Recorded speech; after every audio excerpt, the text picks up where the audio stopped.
noches, queridos amigos. Pues sí, esta noche os invitamos a un viaje distinto, a un lugar sagrado, y a que compartáis lo que fue un sueño, y a que luego, si queréis, opinéis sobre él. 5.165 metros. Monte Ararat. Para los turcos, el Agri Dağ, o lo que es lo mismo, la montaña del dolor. Su cima, siempre sepultada bajo una gruesa capa de hielo. Se alcanzan temperaturas próximas a los 40 grados bajo cero. Marco Polo la consideró montaña imposible de ascender.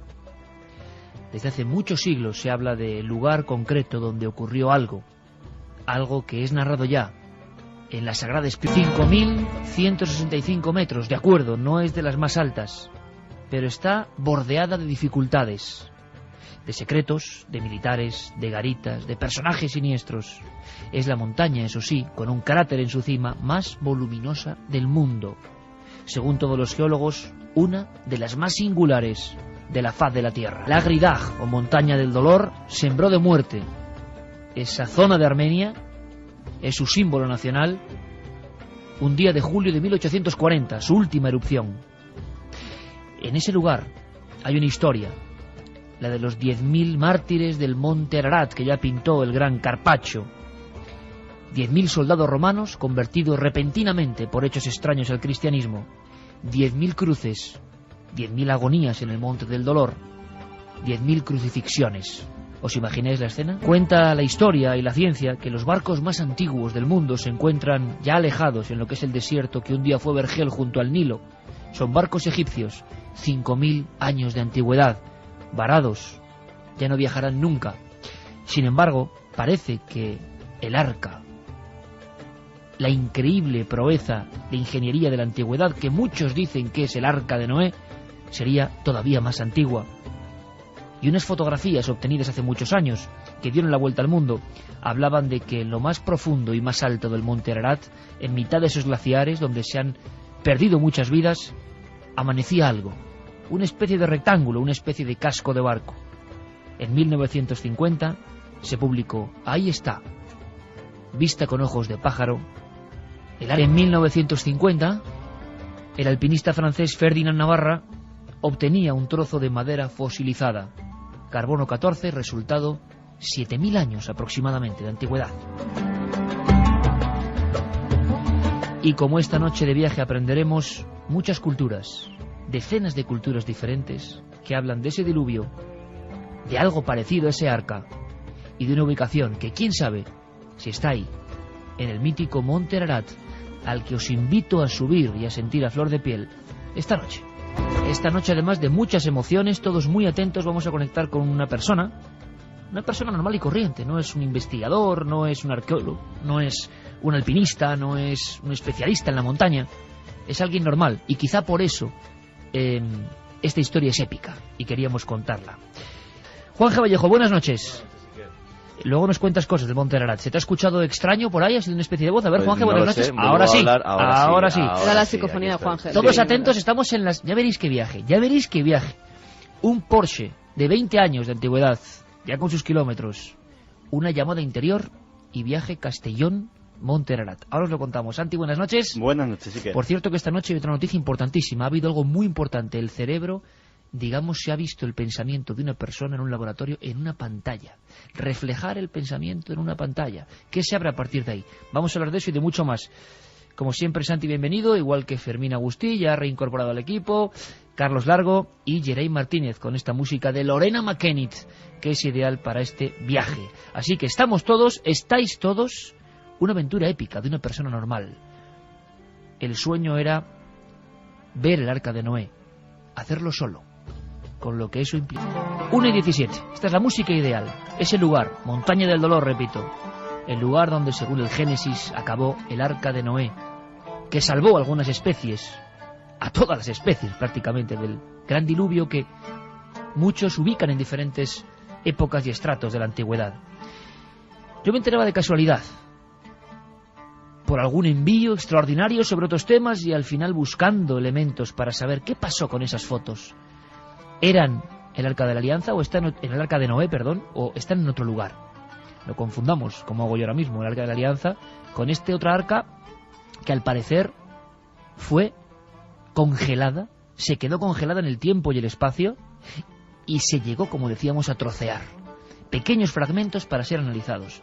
¿Es posible? Hay quien dice que no interesa, que las naciones son otras y que las religiones, en un lugar peligroso de la Tierra, a 16 kilómetros de Irán, el propio monte Ararat, en Armenia, y con, digamos, la zona de influencia de Turquía, casi nada. Ese monte ha sido protagonista de muchos documentales. Es más, le voy a pedir a Yeray que nos ponga algunas voces, tanto de exploradores de la BBC o exploradores antiguos que intentaron llegar a investigar. Es muy corto, pero es para que os hagáis una idea del lugar a donde vamos, de lo que se ha motivado desde aquel año 50, cuando hablaron de restos del arca ahí metidos. Escuchamos estas voces que podíamos llamar voces de viajeros, de otro tipo de viajeros, al monte Ararat. Cuando encontramos ese trozo de madera, debo decir que lloramos. Lo confieso. Tengo documentación de alrededor de 60 o 70 personas que aseguran haber visto un objeto en forma de barco sobresaliendo del hielo. En el fondo del desfiladero vi una cosa que fotografié, que era negra y de forma rectangular.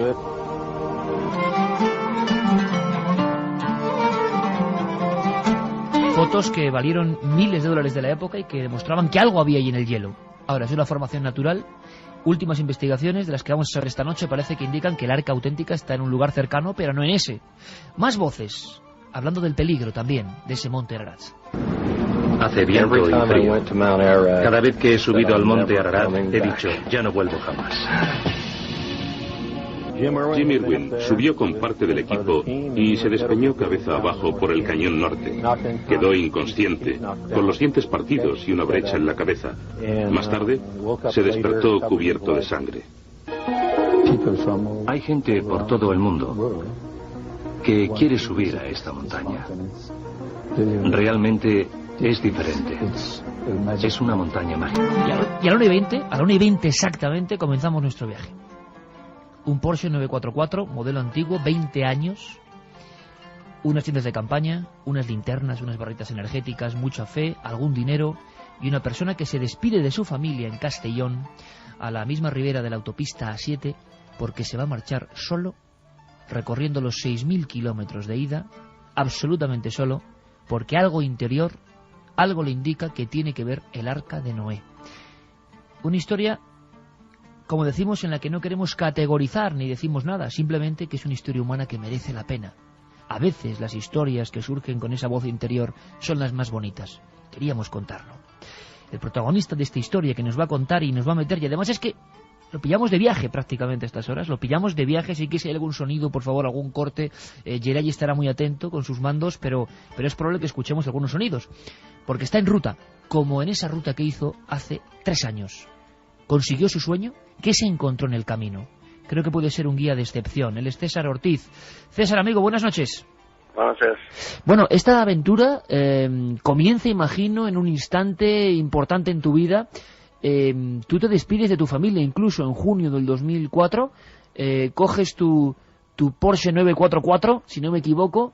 Lo tenías ya todo preparado y te marchas solo. ¿Por qué? Bueno, eso ya llevaba 13 años, digamos, preparándome para este viaje, ¿no? Fue por una llamada interior.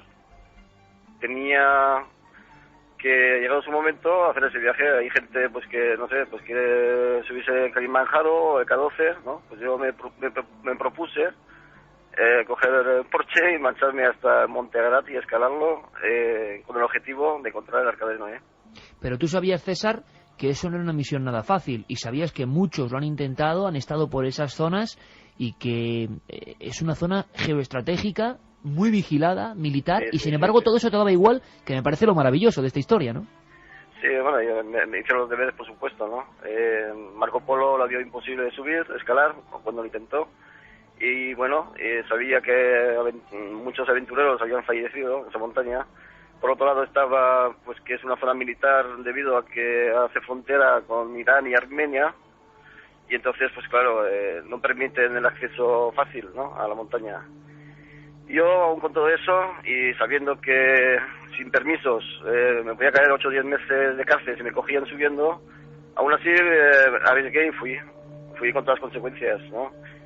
Y bueno, que fuera lo que Dios quiera, ¿no? Y yo tenía que hacerlo y punto, y lo hice. Lo primero, César, ¿qué llevabas en el coche? O sea, vamos a que la gente se monte un poco contigo en el Porsche 944, que creo que es una aventura intransferible, pero que me gustaría que la gente, no sé, la viviese contigo. ¿Qué llevabas en el coche? Repito, para ir solo. Te habías equipado bien, ¿no? Habías cogido varios elementos que eran fundamentales para tu viaje. ¿Cuáles eran estos elementos? Bueno, la supervivencia de la montaña, por supuesto, porque llegar hasta la montaña, pues ya de por sí es una aventura arriesgada por la carretera que hay allí. Equipo de ropa, ya también de temperatura extrema, ¿no?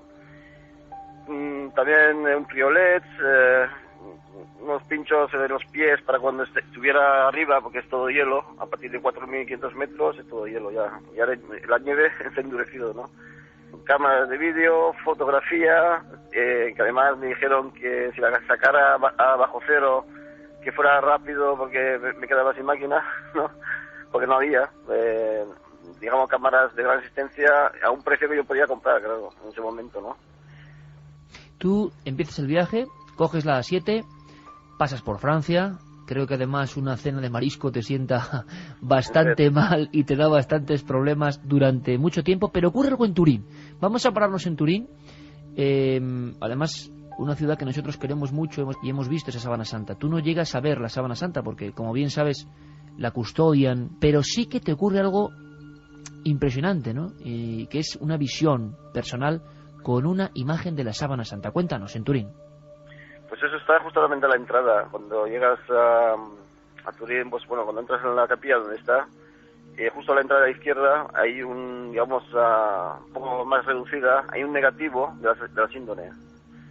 Y entré y no percibí nada, ¿no? En ese momento, pero fue a la salida. Bueno, pues cuando me giro y lo veo por última vez antes de salir de la capilla, pues noto en mi cuerpo como si estuviera en carne viva, ¿no? Como si me hubieran aparizado a mí y me hubieran puesto esos 200 y pico pegazos, ¿no? Y bueno, fue una sensación impresionante. Salí de ahí temblando, alucinado, es que no sabía además por qué me venía eso, ¿no? Y también traumatizado, ¿no? Porque es que es impresionante. Eso hay que vivirlo para poder entender con exactitud qué se siente, ¿no? Bueno, entonces nada, me subí en el coche y me marché de aquí a toda prisa porque no entendía qué me estaba pasando, sinceramente, ¿no? Y llevabas esa foto, una pequeña foto del negativo de la Sábana Santa de copiloto, ¿no? Y es curioso porque mucha gente, yo cuando vi la Sábana Santa, de verdad que lo que llegaba a nivel humano era una sensación de tremendo dolor, de absoluto dolor y agonía, ¿no? Y eso mucha gente lo sentía. Sigue el viaje, sigue la ruta, te internas por la Europa del Este, problemas de todo tipo, lógicos por otra parte, ¿no? Sí. Con las autoridades sobre todo, ¿no? Bueno, cruzo Croacia, Yugoslavia, llego a Bulgaria y luego ya viene Turquía, ¿no? César, ¿cuántos kilómetros hay desde tu domicilio hasta el Monte Ararat? 5.650. ¿Y tu familia que se despide de ti, qué es lo que piensa? ¿Familia y amigos qué piensan? Que de repente te ha dado un, no sé, ¿cómo es posible, no? Y sobre todo, ¿por qué tiene que ser solo? ¿Qué te decían? Pues había todo tipo de comentarios, por supuesto. Estaban los que con respeto pues lo aplaudían y estaban los que se burlaban, ¿no? Entonces, bueno, a mí lo que más me preocupaba era pues mi mujer y mis hijos, por supuesto, porque son los que dependen de mí y yo de ellos, ¿no? Entonces, pues tener que dejarlos atrás y marcharse, pues es muy duro, ¿no? Lo que ocurre, pues que la llamada era más fuerte, tenía que hacerlo. Estás en la Turquía profunda, vamos a llamarlo así, y te vas a ir a la frontera con Irán, prácticamente, casi nada. Bueno, ¿cuál es tu primera visión? ¿Qué sientes, César? Porque yo creo que la gente está yendo ahora contigo en el coche. ¿Qué sientes cuando ves la imponente imagen cortando el cielo de ese monte que tú habías prácticamente pues visto en esa llamada personal, ¿no? ¿Qué sientes al ver la figura singular, ¿no, del Ararat? Fue detrás de una curva. Tuve que parar ese momento porque además era como que reconocía la montaña. La montaña ya la había visualizado mentalmente, pero cuando la vi es que no me cabía la menos duda de que era la montaña. O sea, Podría haber sido cualquier otra, porque yo no conozco la zona exactamente palmo a palmo, ¿no?, de Turquía. Sin embargo, cuando la vi, lo tuve clarísimo. Ahí tengo mi reto, ¿no? Y bueno, y interiormente, pues, es que es sensacional, ¿no? En ese, digamos, ese viaje y en esa aventura, ¿no?, que vivió Noé. Claro, sabes que 120 culturas tienen esa mitología y sabes que algo hay de verdad, porque si no, no existiría, ¿no?, ese mito en todas las culturas del mundo. Entonces, sabes que es mucho más serio de lo que parece, ¿no? Y estás allí solo y cae la noche, César, y bueno, tienes que empezar a explorar el terreno, ¿no? Creo que es un monte, es una montaña, es un lugar que engaña, que uno va avanzando y es como esos espejismos de cuento de pesadilla, ¿no? Que ves que tú sigues, pero que no llegas jamás y cada vez está más lejos. Eso te ocurre y por lo que tengo entendido tú eres un hombre además musculoso que te habías preparado especialmente y eso te hizo correr una mala pasada en contra, ¿no? Porque el oxígeno no llegaba fácil. ¿Cómo fue esos primeros momentos de ataque a la montaña? Bueno, pues digamos que el primer día que hice los deberes cayó una tormenta y aproveché para penetrar en el macizo y esconder el coche e iniciar el ascenso. Bueno, pues cuando empiezas a andar te das cuenta de que, claro, yo vivo al nivel del mar y ahí no tiene nada que ver. Yo sí que había subido alguna montaña, pero nunca a 5.000 metros. Entonces, claro, cuando vas subiendo te das cuenta de que la mezcla ya no es la misma, el oxígeno, entonces te cuesta andar, andas despacio, ¿no? Como en cámara lenta. Y además tienes que parar porque es que tienes que oxigenarte. Y yo, pues claro, me pasé un poco con el tema de la musculación y pesaba 106 kilos en ese momento, de 1,76 m. Entonces, claro, tampoco... Lo que hice fue echarme más peso encima en lugar de... Y claro, ahí una persona de poca estatura, delgadita, por supuesto va mucho mejor que yo, ¿no? Y ahí lo pasé francamente mal. Vamos, tuve 3 crisis respiratorias, pero el objetivo era subir y subí. Yo creo, César, que tenemos ya la imagen, ¿no? Tú, con tu mochila, tu equipo, solo desde Castellón, en las faldas del Monte Ararat. Y creo que una de las primeras visitas es una tanqueta, ¿no? Bueno, había parado el coche a la carretera y estaba contemplando el macizo. Y de repente por detrás, pues una tanqueta de 8 ruedas, con un montón de soldados, bajan y sin decirme nada, ni media palabra, pues te empiezan a desvalijar el coche. Directamente, o sea, abre esto, lo otro y tal, y ahí cuando abro el maletero, pues había dejado ahí, digamos, los pinchos para los pies, para el hielo y el priolet. Y entonces, claro, el que mandaba me dice, ¿esto que es para subir arriba? Señalándome la montaña, ¿no? Y digo, hombre, hasta arriba no, pero 1 metro menos. Claro. Y se ve que capta la idea o algo, y dice, vámonos. Así con el dedo, ¿no? Uy, me cago en la mano, ahora sí que me cago. Como vayamos ya al cuartel, aquí empiezan a rascar, y yo ya estaba viviendo el expreso de la noche, ¿no? En ese momento. Se sube al lado del coche, y bueno, ve ahí una medallita de oro. Una medalla de oro que casualmente había encontrado yo en Italia, en el suelo. Entonces, como al ver que nadie la estaba buscando, pues subí del coche y la dejé ahí al lado, ¿no? Era una medalla redonda con la cara de Cristo, y con un imperdible además, ¿no? De un bebé. Y la ve, se enamora de la medalla, le pega un mordisco y le digo, pues esto para ti, ¿no? Con el dedo. Y dice, vale, tal. Y se baja del coche y me dejan entrar tranquilo. Entonces dice, cago en la madre, aquí lo que pasa es esto. Aquí te atornillan y lo que quieren es sacarte algo, ¿no? Y esa medalla encontrada de forma milagrosa casi casual, en Italia, te salva ahí de quizá el final del viaje, ¿no? Seguimos subiendo, César, seguimos subiendo, ya estamos en esas primeras faldas y claro, las triquiñuelas, gente que se presta a llevarte el equipaje, pero que te intenta robar. ¿Cómo es? Y luego también gente muy amable, muy sencilla, ¿no? ¿Cómo es esa gente que vive ahí a las faldas del monte, quizá del Arca de Noé?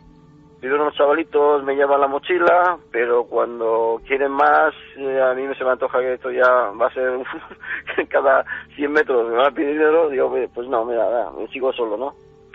Me despido de ellos, pues no tardan ni 5 minutos que aparecen otros, que yo estaba muy concurrido, casualmente. Yo pensaba que iba a estar solo en esa montaña y de eso nada, o sea, hasta los 2.800 metros, aquello está poblado a tope, o sea, hay un montón de kurdos, ¿no? De pastores que suben con sus ganados y tal. Había unos pastores, porque empezó a llover, yo me cubrí y seguí andando, y los perros pues les alertaron de que que alguien se movía por ahí, porque, claro, y como hay tantos lobos, pues enseguida salen a ver qué pasa al ganado y tal, y era yo. Entonces me saludan con la mano, yo paso de largo, intento no sé, seguir mi objetivo, ¿no? Y me monto en la tienda 800 metros de ellos, más o menos, ¿no? Casi 1 kilómetro, 800 metros calculo. Pero bueno, el tema es que se hace de noche y me vienen y tal, y que quieren que pase la noche con ellos, porque que hay lobos, que hay esto, lo otro, a mí los lobos no me estorban, ¿no? En la tienda de campaña no te van a tocar, ¿no? El tema, pero bueno, se ponen tan pesados y que quieren que cene con ellos, y bueno, al menos algo de caliente siempre sabe mejor que las barritas energéticas que llevo, que es todo azúcar, ¿no? Y acepto, y bueno, lo pasamos bien esa noche y tal, pero al día siguiente me endosan a uno que parecía un gremlin, pero bueno, pues bueno, si me quieren acompañar, pues que me acompañe, ¿no? Lo acepté, y subió conmigo hasta casi los 4.000, no llegó, 3.000 y pico, calculo, con el GPS que llevaba de mano. Al final se vuelve, y me había atracado un poco, pero bueno, no le di importancia, ¿no? En ese momento, porque, bueno, ve que guardo la cartera en la mochila, la coge, y cuando puede, aprovecha un descuido mío, se anticipa, ¿no? Así corriendo y tal, y yo tardo un poquito en llegar, pero percibo que sí, que ha tocado la cartera y que ha sido poco, pero mi objetivo era simplemente Monte Ararat, y a mí me da igual dinero, ¿no? En ese momento. Entonces, tú tenías claro siempre el objetivo del lugar del arca, y preferías no meterte en camisa de 11 varas, porque claro, una pelea o una discusión en ese territorio y con esa gente no iba a ser buena, ¿no? Pero imagínate, me claro, un tiro, me entierran por ahí y a ver ¿quién va a buscarme ahí? Claro, claro. Es enorme. Acompañado de este hombre, empiezas a ver huellas de lobos, y segundo, te empieza a contar historias de gente que se ha ahogado en el Monte Ararat o en esa especie como de remansos de nieve que hay, ¿no? Cuéntanos. Sí. Y bueno, me dice que pues sí, que arriba solo hay muerte, que ahí no vale la pena subir, que no hay nada y tal, ¿no? Yo le dibujo en la nieve pues el arca, pero me dice que ahí no está. Es como que ya conocían bien el terreno, ahí no había nada de eso. Pero yo insisto, ¿no? Yo quiero subir. Y bueno, además es que no es nuevo, o sea, se sabe sobradamente de pues que vas pisando la nieve, y si no llevas un palo, pues te puedes meter en una cima, un corte de la montaña que aparentemente está sólido, pero lo pisas en falso y te vas para abajo y ahí te quedas, ¿no? Y luego el deshielo, como ahí es una montaña que está helada todo el año, hay mucho deshielo y hay, pues eso, ríos subterráneos, pues pisar en falso, caer en un río subterráneo eso y ahogarte también, o sea... ¿Y es cierto que había mucha gente que se había ahogado, César? ¿Lo contaban los pastores? Sí, de la misma familia de esa gente, ¿no? Y luego pues también las piedras están sueltas, ¿no? No son piedras que estén, digamos, permazadas en la montaña, son piedras sueltas. Son piedras, además, de 7 toneladas, había de todos los tamaños, pero sobre todo grandes, ¿no? Y claro, eso dificulta mucho. A partir de 3.500 metros ya no hay caminos, porque la gente no sube, de hecho, es que no crecen los árboles, ¿no? Ni la hierba, entonces claro, ¿para qué van a subir? Entonces, claro, no hay caminos, tienes que ir saltando de una roca en otra o arriesgarte y irte por la nieve con la consecuencia, o con el peligro de caerte en un agujero de estos o en un río o lo que sea, ¿no? ¿Y cómo es la noche en el Monte Ararat cuando uno está solo? La noche es mágica. Yo me sentí esos días más vivo que nunca. He tenido sensaciones muy fuertes y experiencias muy fuertes, pero tengo que reconocer que esos días para mí son mágicos y son muy, muy, muy especiales. No los voy a olvidar en la vida, vamos. Había una serie de informaciones sobre unas formaciones rectangulares obtenidas desde la altura que muchos identificaban con el casco, digamos, del barco, claro, de ese arca. Sí. ¿Qué es eso realmente, César? Tú que has estado sobre el terreno, ¿eso dónde está? ¿Está realmente? ¿Hay restos? El lado que da hacia Armenia, hay una especie de glaciar bastante enorme. Pero bueno, había un geólogo que con un helicóptero pues iban buscando posibles hallazgos de petróleo. Se acercaron al Monte Ararat y vieron una formación que sobresalía del hielo. Y es rectangular. Entonces, claro, hicieron las fotos, 5, tengo entendido, que luego desaparecieron misteriosamente. Y yo estuve encima de esa anomalía, ¿no? De la Ararat. Y no es más que una roca rectangular. Es que es casual, es natural. Yo no creo que nadie se haya dedicado ahí a picar, pero yo la vi natural. Es rectangular y, por supuesto, no tiene dimensiones, ¿no? Lo que ocurre es que, claro, desde el aire yo comprendo que puede aparecer lo que no es, ¿no? Algo hecho por la mano humana, ¿no? Y sin embargo, César, tú tienes las agallas de, bueno, primero volver vivo de este viaje increíble, de regresar y de conocer un entorno donde hay hasta el guardián del arca. Es decir, está por un lado esta anomalía en el Monte Ararat y muy cerca de este monte, un lugar donde hay algo que tú fotografías que parece lo que es un poco el casco de un barco, ¿no? ¿Esto qué es? Hombre, pues yo después de subir a Monte Ararat, desde aquel año 2004, yo ya sabía que eso que me estás mencionando es el arca, ¿no? Mediante una locución interior se me dijo que eso era el arca. Entonces, claro, llega el guardián, un tal Hassan Dayinin, que se llama, y bueno, muy majo el hombre, me enseñó el arca, por supuesto, yo ya sabía lo que había que hacer, propinarle para que me dejara subir encima y, en fin, y en un descuido me dio un trocito, ¿no? ¿Y cómo es, César, para quien ahora te está escuchando? ¿Qué es lo que se ve ahí? ¿Es madera fosilizada? ¿Es una formación...? Sí. Es madera fosilizada, petrificada prácticamente. Entonces, cuando vas rodeando el arca alrededor, pues ves tablones ya que están ya petrificados, ¿no? Incrustados en la montaña. Y bueno, ahí hubo un tal Ron Wyatt que le permitieron en el 88, creo que fue, hacer un agujero en la zona donde está el arca y sacó pues vigas, tablones, remaches de metal, que es lo más alucinante. O sea, había tecnología. Pero ese casco que tú has fotografiado y que está allí, ¿tiene esos remaches en su interior? ¿Se ha comprobado eso? Sí. De hecho, hay una empresa, el año pasado me informé, religiosa, americana, que quieren, pues rescatar los restos, ¿no? Igual que han hecho con los dinosaurios, sacarlos desenterrarlos y exhibirlos en un museo. Si esa empresa se lleva a cabo, eso sería maravilloso, porque sería mostrar e intentar reconstruir lo que era en sí, ¿no? El arca.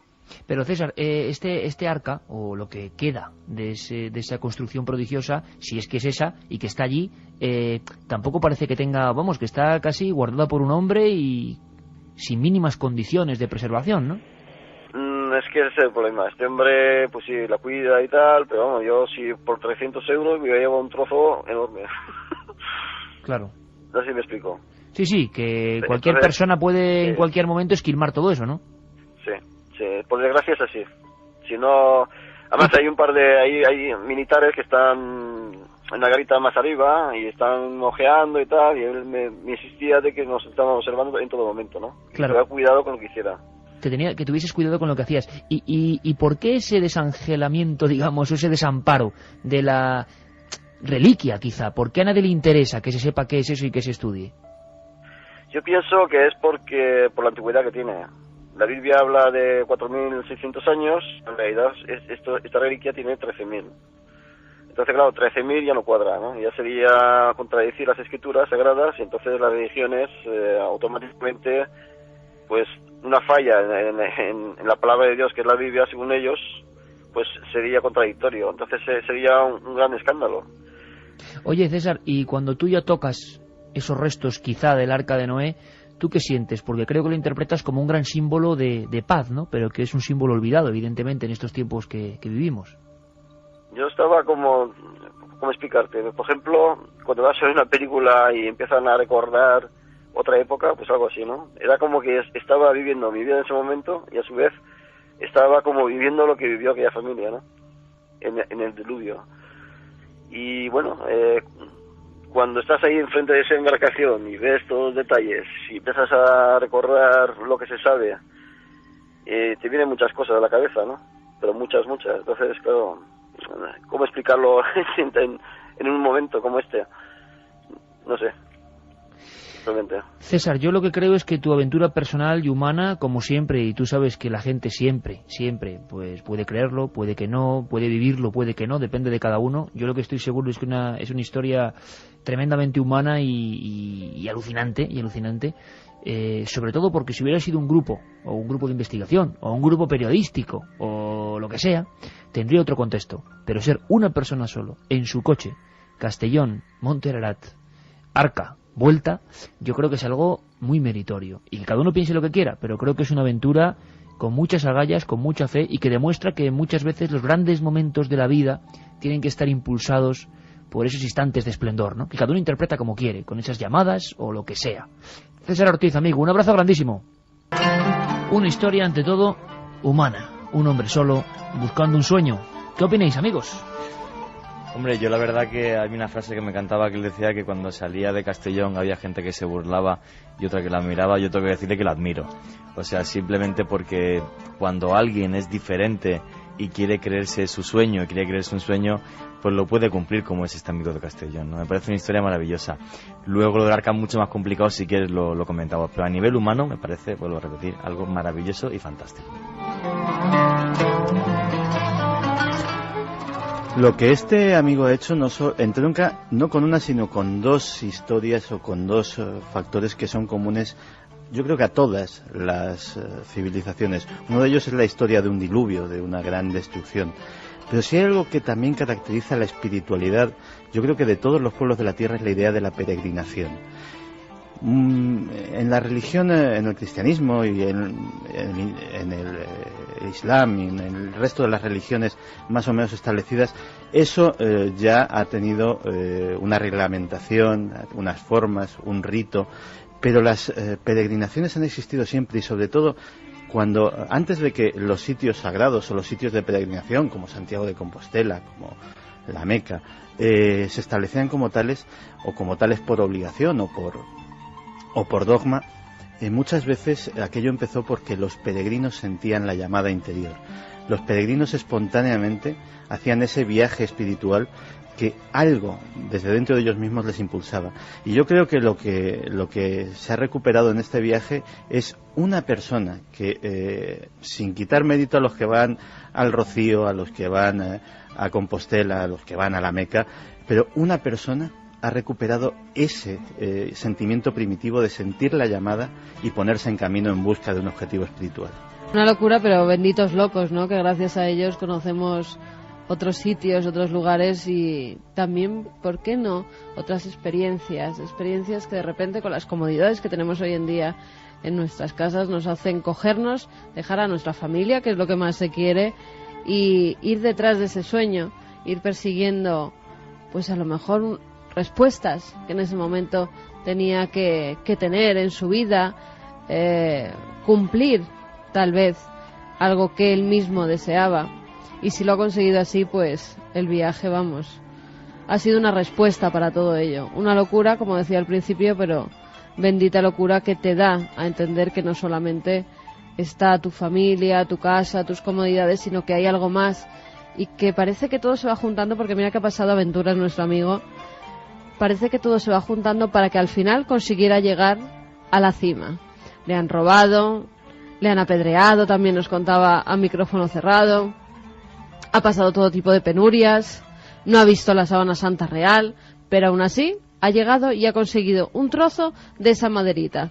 Ha podido incluso documentarse sobre los remaches que hemos visto aquí en fotografías, cientos de remaches de hierro que al parecer estaban encontrados y dispuestos según una embarcación, pues tenía que tenerlos en su casco, líneas horizontales y verticales que se iban cruzando para hacer así el casco de tal vez, ¿por qué no?, el Arca de Noé. Desde hace muchos años, desde hace muchos siglos, se sigue diciendo que en el monte Ararat se encuentra ese arca bíblico.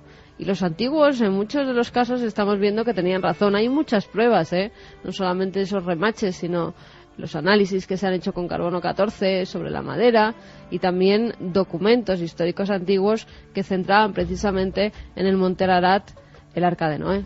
Aunque por encima, yo lo decía y lo dejaba claro, lo sigo dejando claro, de las opiniones sobre el tema de fondo, creo que es clave lo que contaba Santi de la fuerza de la llamada. La gran pregunta es por qué desde el principio del tiempo algunas personas en ciertos momentos de su vida sienten que algo que no es exactamente ellos, pero que les habla, les obligan a ir a ciertos lugares. A mí me ha parecido un viaje precioso. Escuchamos ahora qué dice la gente, 7640, ¿qué opináis de esta aventura? De la aventura, sobre todo, del hombre que se lanza. Yo lo decía porque es distinto que sea alguien solo, ¿verdad? Me he imaginado a César como una persona cualquiera, solo con su mochila, su barrita energética, poniendo su tienda de campaña, cayendo la noche a 5.000 metros donde la gente se cae redonda sin oxígeno. Yo creo que es algo absolutamente épico. Pero tenemos que dar algunos datos concretos. Dábamos algunos sobre esta montaña del dolor. Juanje tiene más. ¿Por qué es verdad, Juanje, que diferentes culturas hablan de ese mismo acontecimiento? Sí, la verdad que el número es muy diverso, ¿no?, según la fuente. Pero bueno, digamos, realmente contrastadas habría 69 leyendas en 69 culturas diferentes que abarcarían todos los continentes. O sea, hablaríamos, por ejemplo, que en Asia hay 13, que en los mares del sur hay 9, que es un tema muy curioso. Incluso en Pascua hay una historia En Pascua hay una historia, que es la historia de Giva, que es una tierra que desaparece porque llega ese gran diluvio, y de esa tierra que se llama Giva sale un rey que es Jotumatua y busca una tierra nueva que sería la isla de Pascua. Pero en esa zona, en Oceanía, hay una que es muy curiosa. En los mares del sur hay una tribu oceánica que, para explicar el diluvio, dicen que los dioses un día le dieron la vuelta a la tierra y entonces el mar los océanos estaban encima de los continentes. Sí, es muy curioso el cómo se llega a contar de una forma diferente. Ya te digo 69. Lo que pasa es que lo que más intriga, ¿no?, es eso, porque la discusión que hay a nivel arqueológico, que sería sobre el relato bíblico en sí, digamos que tiene una explicación más lógica, y es que en el año 1872, cuando se excava la biblioteca de Nínive, pues aparece una serie de tablillas que son la epopeya de Gilgamesh, donde hace 4.600 años está narrada ya toda la epopeya el primer viaje de un hombre al inframundo. Efectivamente, el rey de Uruk. Entonces, pues, en esta epopeya de Gilgamesh hay un momento en el que, digamos, los dioses inundan la tierra. Esa epopeya, la primera vez que aparece reflejada y escrita y datada, es el año 2600 a.C. Claro, muy cerca, casi de los acontecimientos, más o menos, ¿no? Sí, bueno, la Biblia, supuestamente, esa parte de la Biblia, supuestamente se escribió en el año 600 antes de Cristo. O sea, hay una diferencia de 2000 años con respecto a lo que aparece en la biblioteca de Nínive. Pero claro, o sea, desde ese punto de vista hay otra serie de hechos muy curiosos, y es si realmente el diluvio o hubo una gran inundación solamente en las zonas habitadas de la Tierra, que en aquel tiempo sería, pues, zonas cercanas a Armenia, lo que sería, el comienzo de la civilización, el Tigris y el Éufrates en Mesopotamia. Y bueno, pues a ese respecto, pues hay unas excavaciones arqueológicas a principios del siglo XX en la ciudad de Ur, que algunos la consideran la primera ciudad del mundo, que está en la actual Irak, y se encuentra pues un aluvión de lodo de 2,5 metros, con lo cual implicaría que realmente podrían haber estado lloviendo 40 días y 40 noches, como aparece en la Biblia, o que realmente hubo una inundación enorme que ocupó toda esa zona del Oriente Medio. A este respecto hay otra curiosidad, y es que la única localización que se llama Ararat no es la del monte Ararat, sino que muy cerca del desembocamiento, de la desembocadura de los ríos Tigris y Éufrates, hay una pequeña meseta que se llama también Ararat, que es otro lugar donde la gente ha intentado buscar también el arca de alianza, el arca de Noé, pero no ha encontrado absolutamente nada. ¿Y del arca en sí sabemos algo?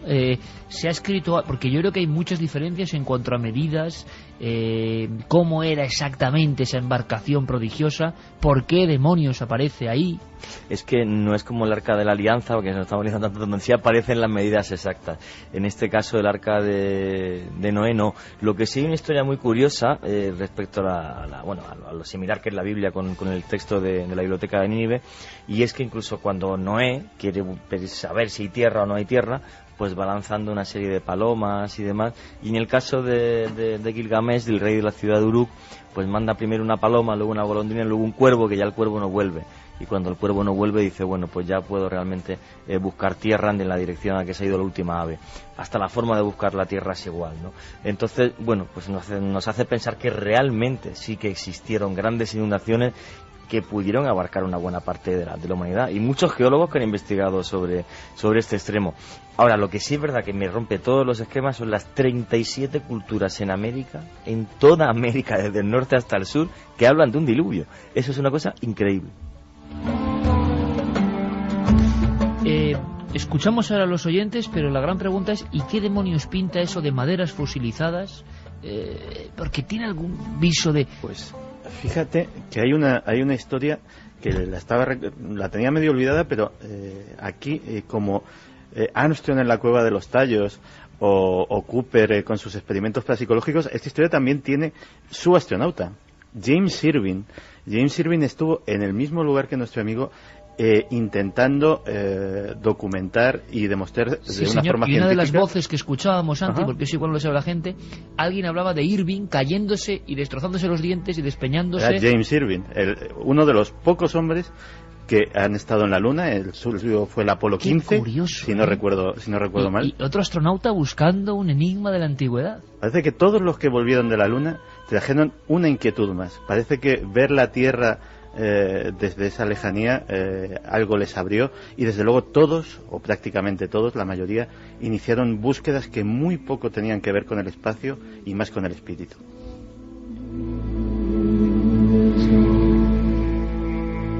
Vamos con mensajes. A ver qué opinan nuestros oyentes sobre la historia de César. La mayoría dice que admiran a César por tener pues esa llamada, ¿no? Y lanzarse a ese viaje sin apenas nada. Solo una cosa, hablabas antes de las medidas del arca.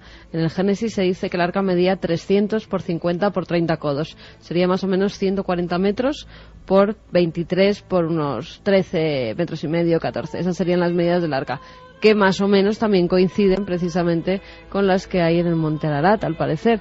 O eso es lo que opinan los investigadores. Vamos ahora con los mensajes. Laura nos dice que es una historia con mayúsculas. César, te admiro.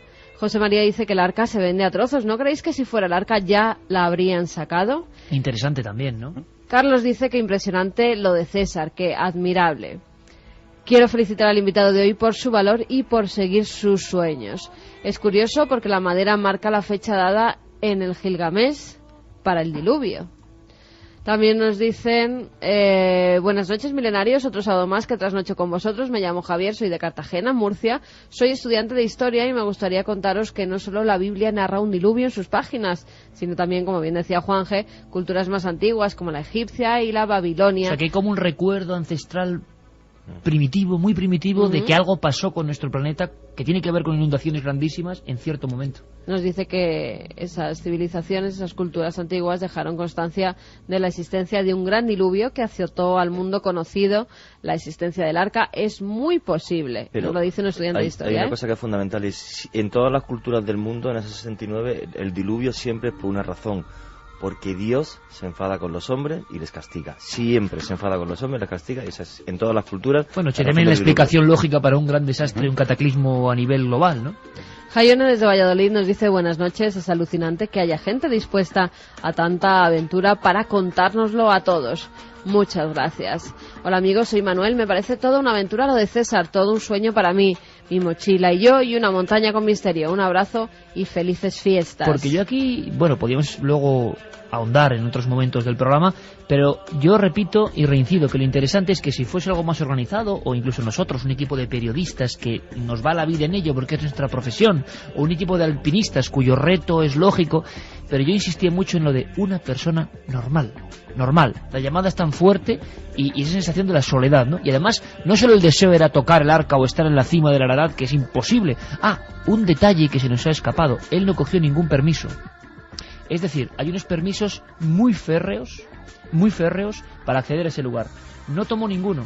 Y la llamada interior le decía que tenía que tomar ninguno, que tenía que irse. Pero sabía que eran 9 meses de cárcel en Turquía si le pillaban.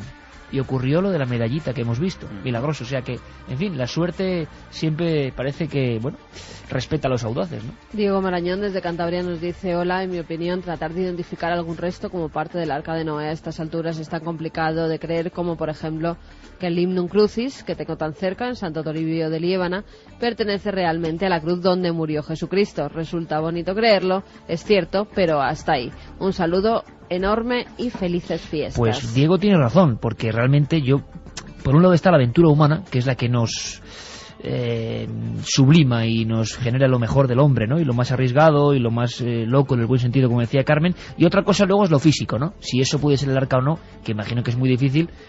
Pero también yo pregunto, si hay un arca, estaría en algún sitio de máxima seguridad porque habrían hecho los estudios pertinentes. Pero por otro lado, ¿qué demonios pinta un barco ahí?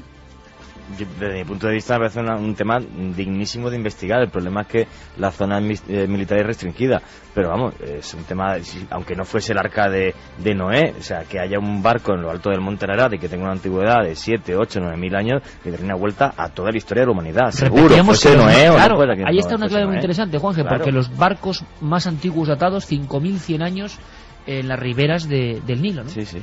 Nos dice Nora Milenario, yo creo que lo que hay enterrado en el monte Ararat no es más que un enorme navío egipcio.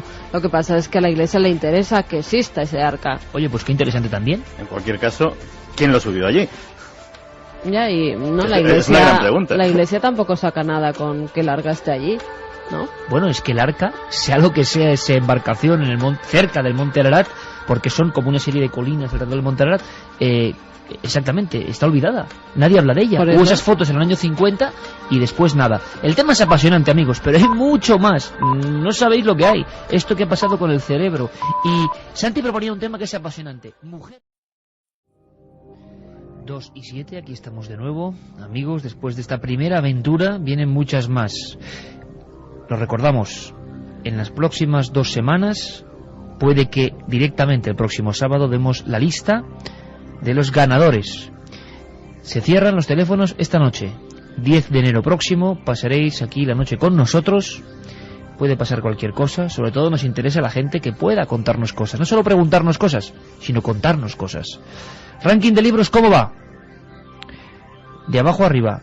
Puesto 20, Tumba sin nombre. 19, La ruta prohibida. 18, El Necronomicon. 17, Cosmos. 16, Los pilares de la tierra. 15, Vida después de la vida. 14, Camposanto. 13, No piense usted como un humano. 12, Enigmas sin resolver. 11, Recuerdos del futuro. 10, La dama azul. 9, 100.000 kilómetros tras los ovnis. 8, Misterios de la iglesia. 7, Drácula. 6, la Biblia. 5, Paraíso maldito. 4, Retorno de los brujos. 3, Dioses, tumbas y sabios. 2, La noche del miedo.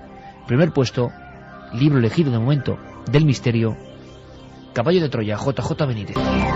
Y es que hay muchísimas cosas que contar, muchísimas. Esa noticia que adelanto brevemente porque creo que es impresionante. Luego vamos a conectar con el profesor de psicobiología y experto científico de la Universidad Complutense y buen amigo de este programa, Manuel Martín Loeches, para que nos explique si es verdad o no, si es rumor o no, qué ha pasado, pero se ha publicado que un laboratorio ADR en Japón ha logrado conectar a una persona una serie de electrodos en el cerebro que piense en una cosa, concretamente en una letra, algo básico, pero al final, tras un proceso que parece pura alquimia, ciencia ficción, esa letra se ha reflejado en una pantalla de televisión. Cuentan que es el primer pensamiento reflejado. Y dicen estos investigadores científicos que lo siguiente, estamos a un paso de poder reflejar algo en pantalla, ni más ni menos que de los sueños.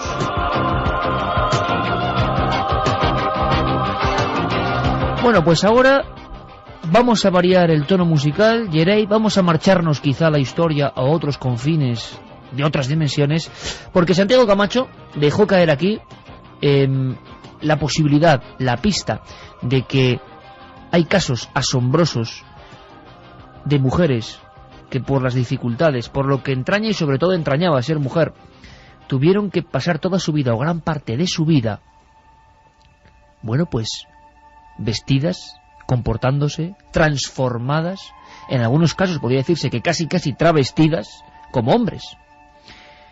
Pero hay casos que nos van a sorprender. Es un archivo de la historia, es viajar en el tiempo. Santi, y luego además Carmen nos va a contar una de sus mujeres con misterio, que ya veréis, porque es el ejemplo vivo de esas transformaciones obligadas por el entorno. Santi, ¿por dónde comenzamos? Pues hay un puñado de casos realmente interesantes. Yo creo que el que me hizo interesarme por este tema fue el caso del general Tito Aníbal da Paisao Gómez. El general Tito, como le conocía a todo el mundo, era un personaje sumamente respetado en Lisboa. con sus gafas de concha, su uniforme impecable, sus medallas, su sable cuando se vestía de gala, su pistola al cinto. Era un tipo intachable, un hombre de reputación tremenda. De hecho, gracias a esa reputación, a esas medallas que había ganado como veterano en la guerra de Angola, se hizo un hueco en el mundo de los negocios lisboeta. Era un consumado inversor que pedía dinero prestado a entidades financieras y a inversionistas privados, lo invertía en el extranjero y luego lo devolvía con intereses, sacando una sustanciosa ganancia en el interín. El problema fue cuando en 1993 surge el escándalo y se descubre que el general Tito Aníbal da Paisao Gómez, condecorado veterano de la guerra de Angola, es realmente María Teresiña Gómez. María Teresiña nació en 1933 en la isla de Madeira y a los 16 años, en 1949, desaparece de allí y se le pierde por completo la pista. Dicen los viejos del lugar que tuvo un tremendo desengaño amoroso y que abandonó la isla y nunca más se volvió a saber de ella. Hasta que en 1974, en los carnavales, aparece el personaje en Lisboa del general Tito. En el juicio ella dijo que, sin dar muchos detalles, para los carnavales de aquel año 74 se mandó confeccionar un uniforme de general y la verdad es que le quedó tan bien y le sentaba tan bien aquella identidad que decidió adaptarla como suya. Es más, esa misma noche conoció a la que sería su esposa durante 15 años, Joaquina Costa. Joaquina Costa también declaró en el juicio y bajo juramento dijo no conocer para nada que su marido era realmente una mujer. Ellos dormían en habitaciones separadas, parece ser que el general tenía una estricta moral católica y solo concebía el sexo para procrear y ya estaban muy mayores el matrimonio para pensar en esas cosas, así que ella lo vio como absolutamente normal. Lo cierto es que durante un juicio que conmocionó por completo a la sociedad portuguesa, la gente que declaraba, y sobre todo declaraban en su inmensa mayoría a favor del general, ni aun sabiendo la verdadera identidad. Por cierto, el general se compareció ante el tribunal vestido de hombre, esta vez sin uniforme, pero sí con un elegante traje de chaqueta y sus eternas gafas de concha, pues le seguían llamando mi general y desde luego todo el mundo coincidía que era un buen hombre, un tipo íntegro y un gran portugués.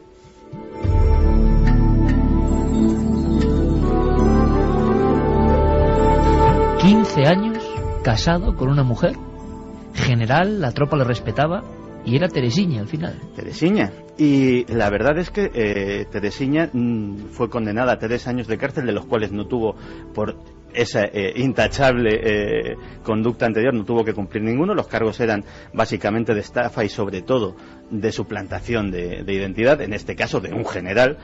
Y falleció recientemente, en 2004 creo recordar, en un pueblo retirado, ya lejos de la vida pública, conviviendo con otra mujer. Historia inversa recuerda la gran película aquella del año 71, ¿os acordáis? Mi querida señorita, con una espectacular, yo creo que espectacular interpretación de José Luis López Vázquez, pero en este caso a la inversa, ¿no? Alguien que se hacía pasar por mujer, por señora de un pueblo y era hombre.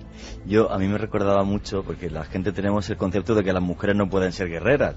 No hay cosa más absurda. Hay unos grabados que le invito a la gente que los busque a través de Google, que yo creo que tienen que estar en Google, que es de una reina que había en la antigua Nubia, Dodecachoenos, que hay grabados de ella de cómo le cortaba delante de su tropa, la que llevaba los ejércitos, cómo le cortaba la cabeza a los enemigos, y está grabado en piedra en la ciudad de ¿Cómo se llamaba esta mujer? Dodecachoenos iba delante con su ejército y le cortaba la cabeza a los enemigos delante de sus soldados, para que vieran su capacidad y su valor. Pero hay una clave importante, Juanje, siempre ese plus que ha tenido que tener la mujer en la antigüedad para equipararse, ¿no?, al hombre, tenía que demostrar más por todo el condicionamiento social que rodeaba. Hay más casos. Sí, fíjate, incluso casos en la ficción, pero que detallan una realidad. Uno de ellos es el teatro isabelino, la época de Shakespeare. En esa época solamente los hombres podían interpretar todos los papeles. Las Julietas eran hombres, las Lady Macbeth eran hombres al principio.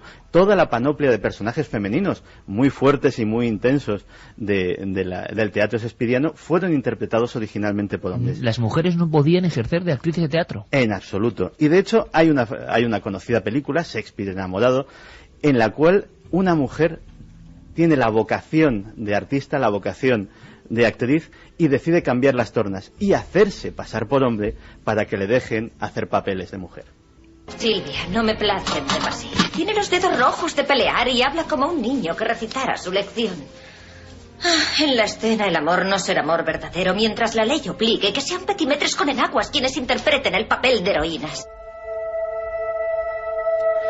Y ha habido artistas que mucho más recientemente se han visto metidos en situaciones similares. La muerte de un discreto, conocido en los mundos de los expertos del jazz, pianista y saxofonista que se llamaba Billy Tipton, no hubiese llamado mucho la atención en 1989, salvo en esos círculos de iniciados, salvo porque cuando el médico fue a dictaminar la muerte de Billy Tipton, descubrió que Billy en realidad no era Billy, sino que era una mujer. Si antes te sorprendías porque el general había estado casado durante 15 años, Billy Tipton tuvo 4 mujeres, lo cual... Y tampoco ejercía el... No, esto ya requiere más explicación. Billy Tipton, que se llamaba en realidad Dorothy Lucille Tipton, nació en Oklahoma en 1914 y desde muy temprana edad sintió la llamada de la música. Aprendió a tocar el saxofón, aprendió a tocar el piano y lo hacía con bastante habilidad. El problema es que en aquella época su horizonte laboral o su horizonte artístico se circunscribía a lo que se llamaba las orquestas de señoritas. Y las orquestas de señoritas eran más una atracción de vodevil que algo puramente musical. Y Dorothy lo que tenía era el ansia de codearse con los grandes del jazz. ¿Qué hizo? Pues vestirse de hombre y empezar a frecuentar los clubes de jazz, empezar a demostrar allí sus habilidades y forjarse una reputación. Tocó con Duke Ellington, tocó con algunos de los mejores y llegó a tener el Billy Tipton Trio, que fue el grupo musical en el que estuvo hasta su muerte y que ella misma en este caso, dirigía. En cuanto a lo de las mujeres, pues efectivamente cuando surgió todo el escándalo, todo el mundo recordaba que había tenido 4 parejas estables, algunas durante bastante tiempo. La última de ellas fue la única que reconoció que no sabía absolutamente nada. Era un amor platónico.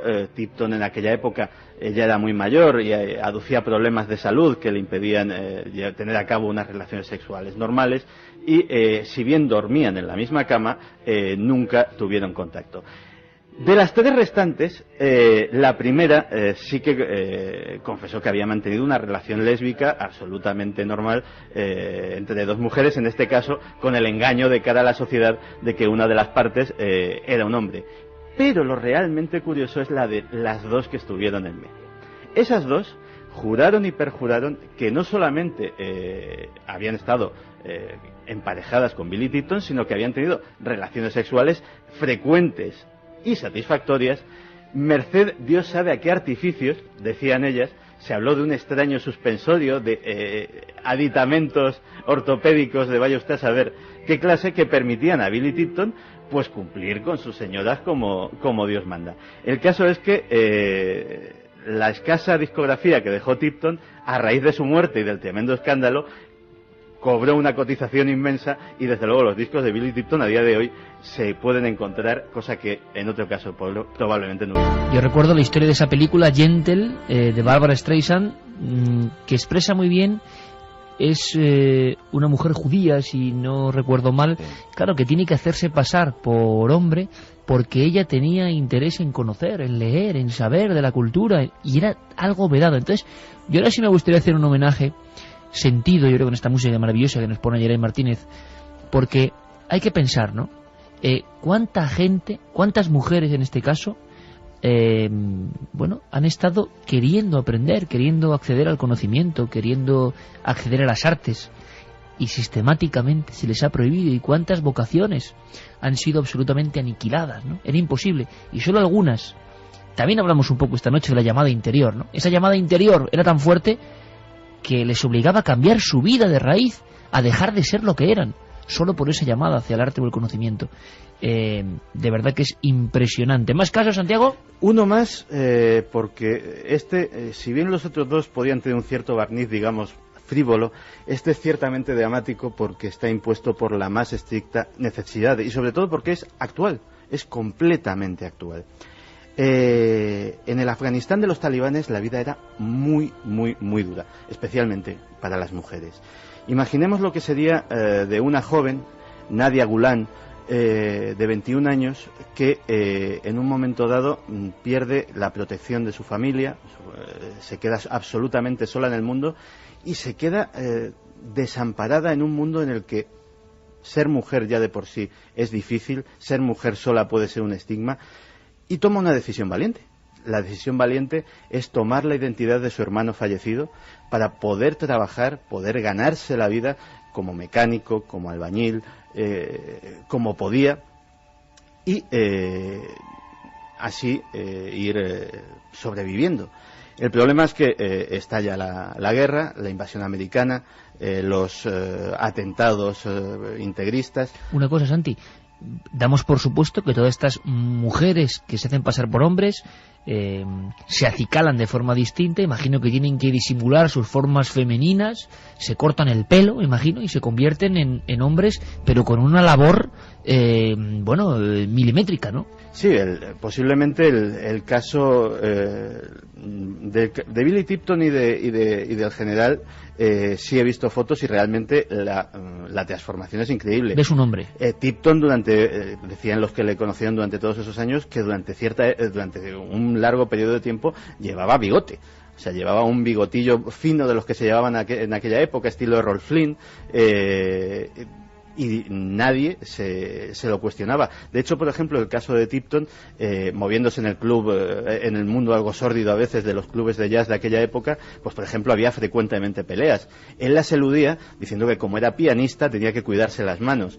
Pero después de la pelea no dudaba en hacer todo tipo de comentarios masculinos, groseros, insultantes y a veces hasta homófobos para integrarse en aquel mundo. Con lo cual estamos hablando de que en muchas ocasiones ha tenido que haber una transformación completa de personalidad.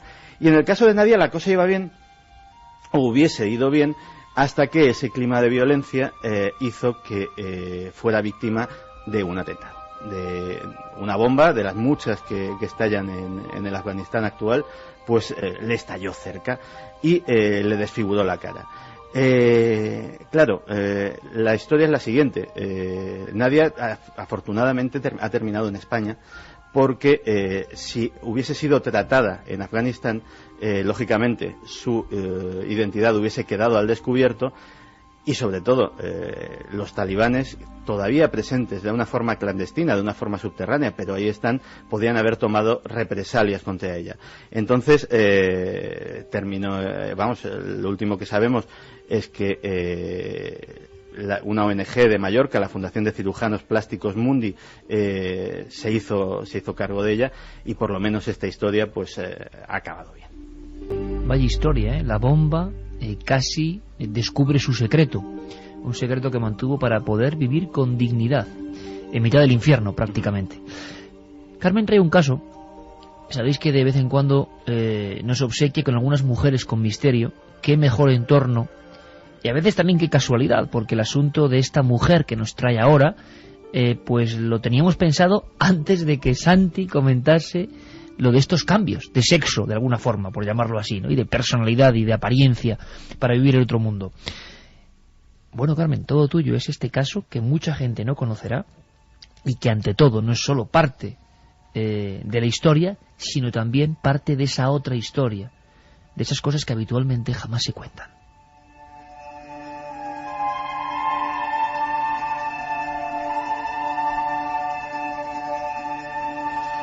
Esta noche vamos a hablar de Catalina de Erauso, la monja alférez. Esta mujer nació en San Sebastián en 1585.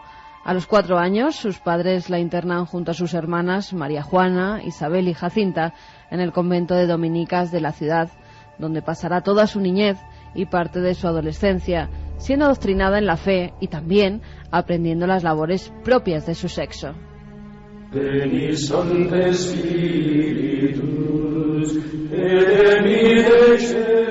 Con 15 años, el 18 de marzo de 1600, tiene una grave disputa con otra religiosa, doña Catalina de Aliri, que la propina una sonora bofetada, tras lo cual la joven decide escaparse del convento. Como nunca había salido de los muros conventuales, no sabe a dónde dirigirse, por lo que coge unos ropajes de labriego y se echa al monte. Allí se deshace del hábito y corta su pelo. Su físico ya era bastante varonil. Era muy alta, de rostro rudo, falta de hermosura, de voz ronca y profunda. Esto le ayuda a pasar desapercibida mientras viajaba recorriendo la geografía española. Incluso hay historiadores de la época que aseguraron que no tenía pechos porque desde muchacha se aplicó una serie de remedios para secarlos y dejar así llana esa zona. Utilizó diversos nombres masculinos y llevó a cabo todo tipo de oficios: paje, criado, labrador, en diversas localidades como Vitoria, Bilbao, Valladolid, Navarra, Sevilla y por fin Cádiz. Sanlúcar de Barrameda era su destino, ya que sabía que era el lugar desde donde los barcos partían hacia América.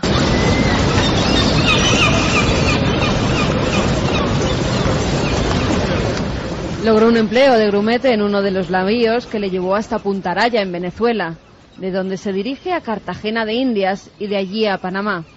Allí permanecerá algunos meses para después emplearse con un mercader de Trujillo, en Perú, donde acabará convirtiéndose en soldado. Su valor y en muchos casos agresividad la llevaron a ganar muchas de las batallas en las que se vio comprometida. En 1619 viajó a Chile formando parte de las tropas que iban a luchar en la guerra de Arauco, donde gracias a su valentía en el campo de batalla la otorgaron el grado de alférez.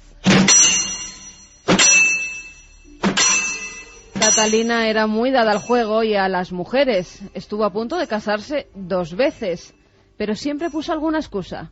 Esto le trajo muchos problemas y muchas disputas.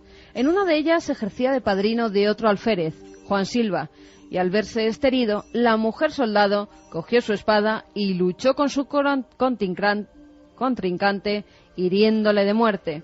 Como se solía hacer en esas históricas reyertas, el moribundo chillaba su nombre, mientras el último hilo de vida se le escapaba. Cuando aquel nombre, que se desangraba en el suelo, gritó Miguel de Erauso, a Catalina se le heló la sangre. Acababa de matar a su propio hermano. Atravesó el desierto de Atacama, llegó hasta Lima y embarcó en la flota armada por Rodrigo de Mendoza. Fue herida de gravedad y pidió al obispo Fray Agustín de Carvajal, que se encontraba allí, que por favor la confesara. Fue entonces cuando le reveló que era mujer y que incluso había sido monja en su juventud. El religioso, perplejo por tan increíble historia, la hizo someterse a un riguroso reconocimiento médico llevado a cabo por varias matronas, que no solo confirmaron que era una mujer, sino que además en su informe apuntaron que era virgen. El obispo ordenó que la pusieran un hábito y la instaló en el convento de Santa Clara de Huamanga. Pronto la historia de la monja alférez se conoció en España y Felipe IV ordenó que regresara a nuestro país, a donde llegó el 1 de noviembre de 1624. El rey en persona la recibió y ratificó su grado de alférez, además de concederle una pensión anual de 800 escudos de por vida por los servicios prestados a la corona española. Después viajó a Roma. Allí el Papa Urbano VIII, y fijaos, luego decimos que la Iglesia muchas veces es retrógrada, ¿verdad?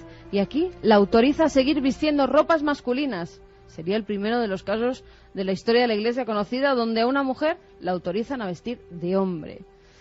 En 1630 se traslada a México. Allí regenta un negocio de transporte de mercancías y muere en Cuitaixal, en 1650 con el nombre de Antonio de Erauso. Pero no se sabe muy bien cómo falleció. Ahí está la leyenda de Catalina de Erauso, la monja alférez. Unos dicen que en un duelo, otros que asesinada o en un naufragio. Lo cierto es que nunca lo sabremos, ya que si conocemos parte de su vida y de su historia, es gracias a que ella misma dejó escrita su biografía. No deja de ser curioso, Santi y Juanje, que muchas de estas historias que son de película y es la magia de nuestra historia, ¿no?, que siempre intentamos recuperar y vivir de otra forma aquí en Milenio 3 con todos vosotros, en la cadena SER, no deja de ser curioso que algunos de los casos que hemos contado tengan que ver con lo militar, con lo guerrero, es decir, lo menos femenino entre comillas, que se entienda, como decía antes Juanje, ¿no?, pero casos donde tenían que mostrar una tremenda ferocidad, imponerse a los demás, y lo hacían. No precisamente elegían gremios donde, bueno, pasar más o menos artesanía. No, guerreras en muchos casos. Sí, hay una cosa curiosa, y luego si da tiempo que haga la sección sobre el tema de los tuareg, lo veréis, lo volveré a contar. Y es, normalmente, pues ha habido una discusión antropológica muy grande sobre si existieron alguna vez o no culturas matriarcales, o sea, donde realmente la mujer llevase las armas, el poder y todo esto. Y la verdad es que es un tema muy complejo, ¿no? Porque las mujeres desde hace muchos miles de años, el tener que dar a luz de forma constante, porque la mortalidad infantil era enorme, pues hacía que tuvieran una debilidad física normal, que no mental, no tiene absolutamente nada que ver. Siempre la historia está llena de mujeres inteligentes. Pero, por ejemplo, entre los tuareg, que es una tribu completamente guerrera, el matriarcado no es una cosa que simplemente se entienda, es que la propiedad privada solo pasa de mujeres, de madres a hijas. Los hombres no tienen propiedad privada. Pero eso lo vas a contar luego, porque además vamos a tener cortes y declaraciones de un invitado de excepción como Alberto Vázquez Figueroa. Luego lo contamos, Santi. Además es cierto, porque había un caso que me he dejado en el tintero, porque no conozco en tanto detalle la biografía, pero que es también guerrera y española. Antonia María de Soto. Antonia María de Soto, en pleno siglo XVIII, en una época en que había piratas, en que hubo una guerra contra Francia, la batalla de San Vicente, etcétera, etcétera, tenía la vocación de ser soldado de infantería de marina, ni más ni menos. Y, claro, en aquella época, primero, ser soldado mujer, absolutamente prohibido, pero es que encima la superstición marinera de que traía mala suerte, malfario, tener mujeres a bordo, estaba en plena vigencia. Pues durante también un periodo de 15 años, Antonia María fue una soldado de infantería de marina feroz en esos abordajes de las películas de piratas. O sea, en primera línea, nada de retaguardia. Cuchillo en boca, sable en mano. Y cuando tan buenos fueron sus informes que cuando se descubrió su identidad, el rey le permitió seguir usando uniforme, le dio un grado vitalicio de sargento primero y, y por supuesto el derecho a seguir llevando sus condecoraciones que se había ganado en el campo del honor. Que esto es bien curioso, porque no parecen cosas para aquellos tiempos y sin embargo ocurrieron. ¿Qué piensa la gente? De todas formas eran mujeres un tanto especiales. Yo creo que muchas de ellas la naturaleza se equivocó, porque si vemos alguno de los grabados que hicieron de Catalina de Erauso, realmente es que tiene el físico de un hombre y se comportaba como un hombre. Claro, pero si ellos se creían hombres, o ellas se creían hombres desde el principio, claro, como decíamos, se habían tomado todas las medidas, algunas más o menos bárbaras, pues para mutilarse, entre comillas, los atributos de mujer, ¿no? Claro, y además otra cosa es que quisieran realmente ejercer ese oficio como mujeres, con lo cual hubieran tenido relaciones con hombres, pero en este caso tenían relaciones con mujeres, se comportaban totalmente como hombres, ¿no? Eran, pues, eso, personas equivocadas, en un cuerpo equivocado, mujeres que nacieron con otro sexo. El programa que están ustedes escuchando es la repetición de uno ya emitido.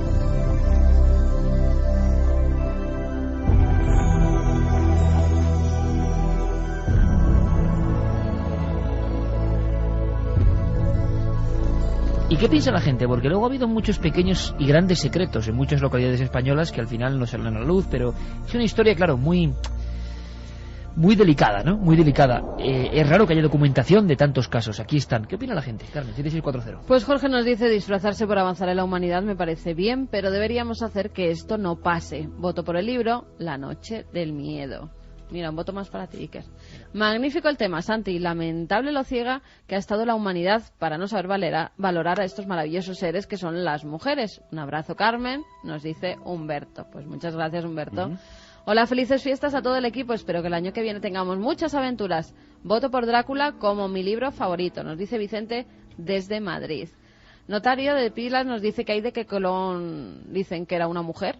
Colón mujer. Se han dicho tantas cosas de Colón. O sea, yo había oído Colón catalán, Colón Italiano. mallorquín, bueno, italiano es que parece casi Portugués. que, bueno, portugués, Colón alcarreño, hay todo un estudio, Colón alcarreño, Colón gallego, Colón templario, pero Colón judío, Colón amigo de los reyes, Colón enemigo. Pero Colón mujer ya es lo que faltaba. Colón era mujer. Buen tema. El peinado a lo paje que se Eso llevaba te en iba a esa decir. época Sí, era un poco ambiguo. Las Debe cosas ser. como son. Sí, los pantaloncillos esos así también un poco Las abombados. calzas, aquellos leotardos. Pobre Colón, o sea, lo que han dicho, ¿qué sería de verdad? Pero lo que han dicho de él, madre mía. Hombre, supera la leyenda, ¿no? Sí. ¿Qué padre de Bilbao nos dice cuánto sufrimiento injusto el de las mujeres a lo largo de la historia? Hace Orionac Milenio. También nos dicen, hola a toda la nave del misterio, me gustaría hablaros del doctor James Barry, nacido en Edimburgo y famosísimo doctor agasajado en media Europa y también en África, donde tuvo un comportamiento humanitario. El día de su fallecimiento lloró medio mundo por él y una enfermera se llevó una gran sorpresa. El doctor James era una mujer. O sea que estos casos que nos parecen increíbles han ocurrido en más de una ocasión. Pues sí. También sobre el viaje de nuestro primer invitado, de César, Santiago desde Aranda nos dice que con 11 años él realizó un viaje a través de Marruecos con su abuelo, que durmió en pleno desierto, y es una experiencia que jamás olvidará. Bueno, pues luego nos vamos a ir al desierto, del monte Ararat a las mujeres que fueron hombres y después al desierto, pero antes hablábamos de una noticia de impacto, y una noticia que es muy importante, tanto que le hemos dicho a Carlos Cala que nos haga una primera ficha, una introducción, todos muy atentos. Imaginad un laboratorio, imaginad un auténtico milagro. ¿Se abre a partir de aquí? Bueno, es la pregunta, ¿qué se abre realmente? Vamos a hablar con expertos. Ha aparecido en diferentes teletipos del mundo, desde el viernes hasta hoy mismo, es decir, durante unas 24, 48 horas, últimas horas del jueves también. Transformar sueños en imágenes de televisión al alcance de la ciencia en Japón. Quizá nos parece un titular un tanto atrevido, pero hablan del laboratorio japonés de neurología, la ATR, dirigido por el profesor Kamitani, Yurikazu Kamitani, que ha declarado, ha hecho una rueda de prensa y ha publicado, al parecer, por primera vez en el mundo, recrear en imágenes el contenido de percepciones cerebrales complejas. Esto que puede sonar un poco críptico es, vamos a intentar desmenuzarlo para todos los públicos, entre ellos para mí. Alguien con unos electrodos y una serie de códigos ha iluminado partes de ese enigma que es el cerebro. Eso ya se hacía hace muchos años, comprobar cómo despiertan ciertas áreas del cerebro, ese mito, ¿no?, de hemisferio derecho, hemisferio izquierdo, uno más racional, otro más artístico y racional, lóbulo temporal donde hay sensación de despliegue de nuestra alma, donde hay sensaciones como pueden ser las apariciones. Para muchos, todo lo que hablamos de misterio en el sentido de ver otras cosas extrañas que como diapositivas se cuelan en nuestro mundo tienen que ver con ese lóbulo. Investigaciones con el doctor Persinger de personas que llegaron a aterrorizarse viendo lo que parecía ser un espectro y era en realidad un estímulo eléctrico de esa zona del cerebro. Lo que ocurre ahora es que en Japón parece que alguien pensando en una letra, pensando firmemente en esa letra, ilumina parte de su cerebro y de su ojo y eso se refleja en una pantalla. ¿Será verdad esto? ¿O será una de esas noticias que luego acaban disolviéndose y no sabemos nada y se queda en eso, en un titular? Hay que preguntarle a un experto, al profesor de psicobiología de la Universidad Complutense de Madrid, autor de un libro esencial como es La mente del Homo sapiens. Estamos hablando de eso. Quiero vuestra opinión. ¿Esto puede ser ciencia ficción? ¿Esto dónde nos conduce? Estamos entonces a un paso de viajar en el tiempo. Si ya vamos a poder ver en una pantalla los pensamientos, esto era lo de cuando niño uno lo leía en un tebeo y decía, bueno, el futuro más lejano, ¿no? Estamos ya hollando ese futuro. Profesor Diego de Psicobiología de la Universidad Complutense, gran amigo, Manuel Martín Loeches. Buenas noches. Hola, buenas noches, Iker, ¿qué tal? Pues muy bien, esperando que me comentes y seguro que la audiencia también, con tu conocimiento real, ¿no?, de la materia, ¿qué es esta noticia? ¿Qué ha pasado realmente en Japón? Y si esto tiene visos de ser verdad y si se abre un abanico que parece un poco ciencia ficción. Sí. Mira, te cuento. Yo pienso sinceramente que con esto se ha abierto una puerta a todo un mundo que la verdad es que antes o después se tenía que abrir, ¿no? La noticia es fidedigna, además se ha publicado el artículo en una revista bastante buena, que quiere decir que ha pasado todos los controles científicos y realmente lo que dicen ahí hay que creérselo, ¿no? Y lo que han hecho ha sido, pues es muy sencillo. Han analizado la actividad del cerebro, píxel a píxel. Hay una técnica que se llama la resonancia magnética funcional, que puede analizar la actividad del cerebro milímetro cúbico a milímetro cúbico. Entonces es muy sencillo. Uno analiza la actividad del cerebro cuando está viendo imágenes, una persona, y entonces ya sabe qué milímetros cúbicos se han activado. Cuando uno quiere luego recuperar qué imagen puede estar uno pensando, no tiene más que ver qué milímetros cúbicos se han activado.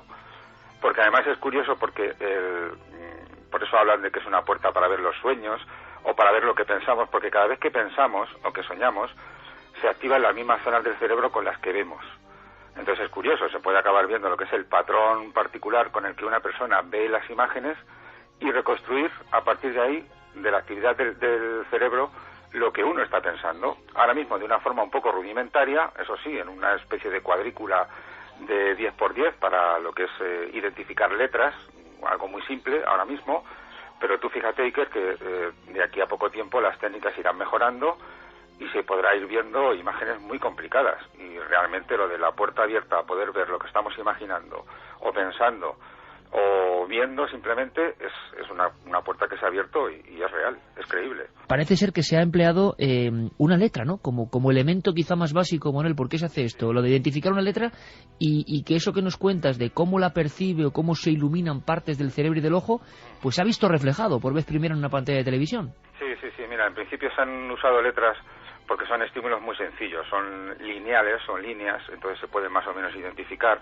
Y además, como son líneas, se ven muy claramente en la corteza visual que está en el lóbulo occipital. Y curiosamente, en el lóbulo occipital, que está en la parte de atrás del todo, los estímulos cuando se ven siguen una imagen más o menos fiel a la realidad, más o menos fiel. Es decir, que si yo veo una serie de puntos enfrente de mí, yo en el lóbulo occipital tengo activados una serie de puntos también. Con lo cual, bueno, pues se ha empezado por ahí porque es muy sencillo. Sí que es cierto que luego será muy complicado, digamos, cuando queramos ver ya cosas que no son imágenes, sino pues pensamientos abstractos o conceptos abstractos o cosas más complicadas, pues puede que sea más complicado. Bueno, puede no, de hecho es más complicado y lo será. Pero es un reto que yo creo que es alcanzable. Se empieza por aquí, que es lo más sencillo, y es cuestión de ir tirando y acabaremos dando con aquellos milímetros cúbicos del cerebro que están activados cuando yo estoy pensando, pues qué sé yo, en mi viaje a la playa del año pasado. Y cuando yo piense en ello, cualquier persona con una máquina puede determinar que yo estoy pensando en ello. Eso es algo que ahora mismo no se puede, pero con este inicio está claro que se podrá. Pero esto da un poco de escalofrío, Manuel, también, porque en el buen sentido, es decir, pensábamos que era ciencia ficción tantas cosas, pero ya estamos viviendo en este 2008-2009 una serie de elementos que eran, de cuento de caballerías del futuro, o sea, imposible, inconcebible. Estamos a punto, por lo tanto, a punto me refiero, quién sabe dentro de 50 años, por ejemplo, lo que puede evolucionar esto, en ver en imágenes quizá en movimiento o con volumen lo que alguien está pensando y qué se abre a partir de ahí. Exactamente, y de hecho, como dice en el artículo, se puede empezar a pensar que no estamos muy lejos de adivinar lo que está soñando una persona.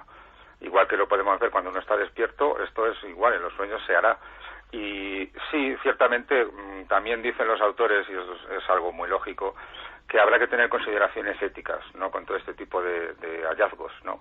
Porque llegará un tiempo, efectivamente, ya digo, es una puerta que se ha abierto, que antes o después tenía que abrirse, y llegará un tiempo en que se podrá adivinar lo que la gente piensa independientemente de lo que nos digan.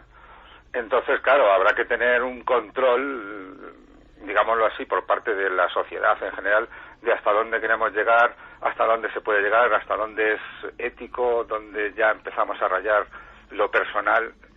Es complicado, pero es algo que llegará antes o después. Manuel, pero entonces estamos hablando, por ejemplo, de la máquina de la verdad perfecta en un futuro, ¿no? Bueno, yo creo que es muy curioso eso, porque a las máquinas de la verdad, como a la que tenemos ahora, que está más o menos disponible, se le puede engañar, digamos, que yo puedo imaginarme cosas, la máquina detecta lo que yo me estoy imaginando y a lo mejor es una historia que me he inventado. Claro.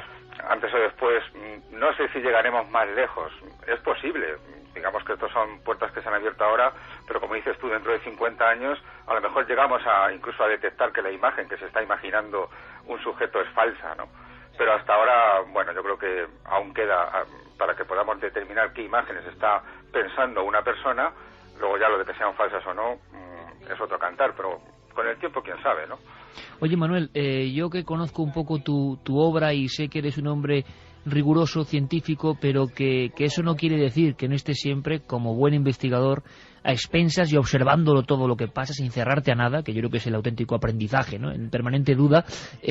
¿Cómo ha recibido esta noticia, o si tienes ya datos, la comunidad, digamos, de estudiosos del cerebro? Porque imagino que quizá ha habido de todo. Ha habido personas que han creído que precisamente esa grieta, esa puerta asombrosa se abre, y gente quizá que lo ha criticado, ¿o no? Bueno, claro, por lo que he podido ver, los científicos estamos todos muy asombrados con este descubrimiento, muy ilusionados también, pero enseguida han surgido pues las voces que comentan que esto hay que regularlo. Los científicos estamos más o menos todos de acuerdo. O sea, nadie duda, Manuel, permíteme, nadie duda en que lo que ha ocurrido es real. Seguro. Ha ocurrido y además se ha publicado en una revista bastante buena, o sea que ha pasado todos los controles rigurosamente, con seguridad, Caramba, pues de verdad que la noticia, queríamos confirmarla, Manuel, y nos deja sorprendidísimo. Alguien pensará, si esto se hace público ahora, igual en otros lugares, más la teoría de un poco de la conspiración, ¿no? Del conocimiento del ámbito, no sé, si de control mental o militar, ¿qué se ha podido hacer en algún lugar que no sea oficial, no? Sí. Es una buena pregunta también. ¿Tú eres de los que crees, Manuel, que quizá algunas esferas, por lógica, nos llevan también años de adelanto? Se dice en la tecnología, se dice en las pantallas, se dice en los radares, se dice en todo, se dice en la cuestión biológica.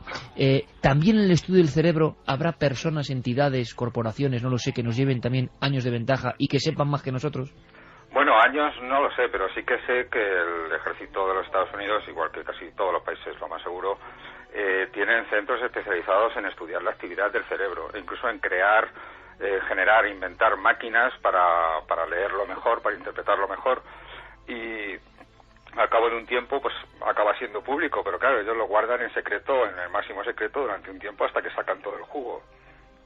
O sea que sí que hay, sí. Pues Manuel, yo lo que te emplazo es a que un día, si quieres, aquí, en larga charla y hablando con los oyentes, podamos dedicarle, si te parece, yo creo que puede ser un reto muy bonito, una noche al cerebro humano, desde su inicio hasta lo que sabemos de él, y yo sé que contigo vamos a aprender. Así que echa la invitación. Estaría encantado, Iker. Un abrazo muy fuerte, Manuel. Un abrazo, Iker. Gracias. Hasta luego a ti.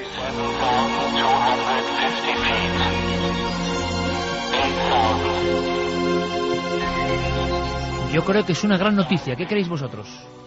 Hombre, yo creo que esto nos abre las puertas a un mundo de ciencia ficción. Ahora te digo una cosa, de un lado maravilloso, porque imagínate que ahora, por ejemplo, eres realizador de cine y quieres hacer una película, la puedes hacer mentalmente y verla antes de grabarla. O sea, se puede llegar hasta eso. Claro. Y eso, que te dicen, claro, anda, así, vale, explícale tú a mi abuelo, que podría empezar a ser cierto, desde su otra dimensión, o cuando él nació, a sí, mi abuelo, o sea, a mi bisabuelo, pero que esto iba a ser posible. Sí.